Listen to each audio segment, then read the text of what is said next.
dari BPK PKK KAMS. Dalam vlog Santo Yakobus Mariso. Tema hari ini pengkhianatan. Seperti yang kita ketahui, murid Yesus yang bernama Yudas Iskariot mengkhianati Yesus dan menjualnya kepada kaisar sebesar 30 keping perak. Bagaimana dengan kita? Apakah kita sama dengan Yudas? Sobat terkasih, mungkin kita tidak secara langsung seperti Yudas menjual dan mengkhianati Yesus. Namun sikap, perbuatan, perkataan, dan tingkah laku kita seringkali mengkhianati Yesus, mengkhianati sahabat kita dan orang-orang yang kita kasihi.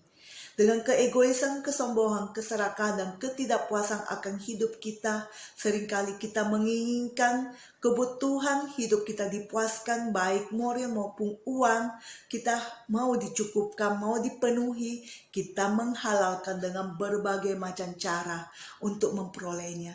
Bahkan dengan mengkhianati orang yang kita kasihi pun kita lakukan. Di dalam 1 Timotius 6 ayat 10, akar dari segala kejahatan adalah cinta uang. Dengan memburu uanglah seringkali orang menyimpan dari iman mereka dan menyiksa diri mereka dengan berbagai-bagai duka.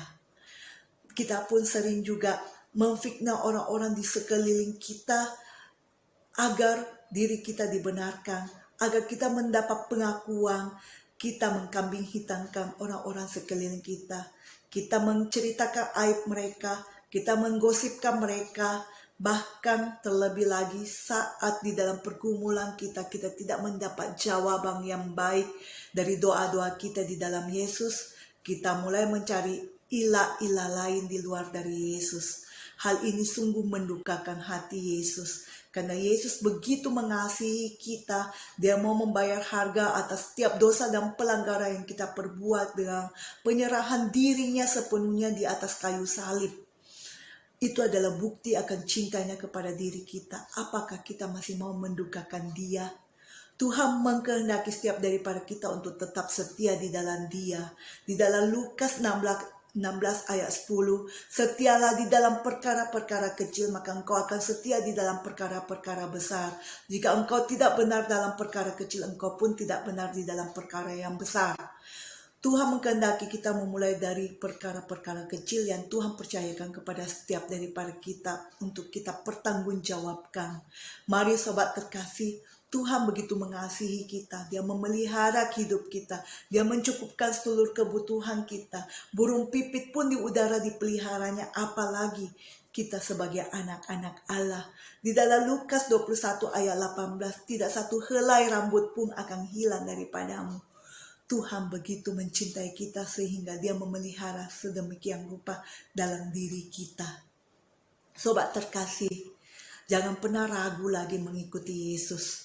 Jangan pernah berbalik lagi di dalam dosa-dosamu atau kesalahan yang lalu, tapi berjalanlah terus menghadap Tuhan dengan melakukan 3 langkah. Yaitu pertama, bukalah hatimu, undanglah Yesus masuk di dalam kehidupanmu, biarlah Yesus mengambil alih seluruh hidupmu, sehingga Yesus menjadi pengendali akan hidupmu. Aspek hidupmu, Dia akan memenuhi seluruh kebutuhanmu, memeliharamu, dan menuntun jalanmu yang mana yang harus engkau lalui. Kedua, bangunlah relasimu secara intim bersama dengan Tuhan, dengan doa setiap hari, memuji dan menyembah Dia, dengan membaca firman-Nya, mengenal isi hati Tuhan, dan mengenal pribadi Tuhan lebih dan lebih lagi, sehingga engkau tahu setiap kehendaknya di dalam kehidupan kita seperti apa. Karena seluruh rancangan Tuhan akan membawa damai sejahtera dan sukacita di dalam hidup kita, bukanlah rancangan kecelakaan.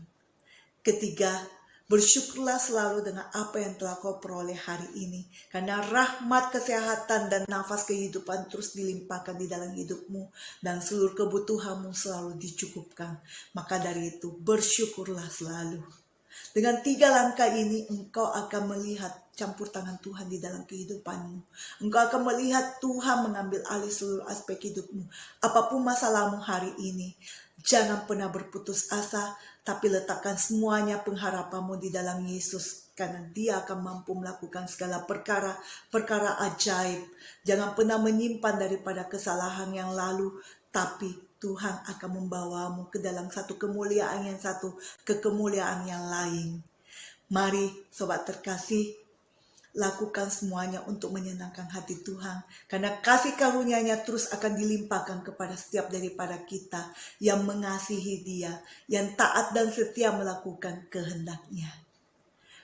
Kami percaya bahwa Tuhan adalah Allah yang ajaib, Allah yang luar biasa.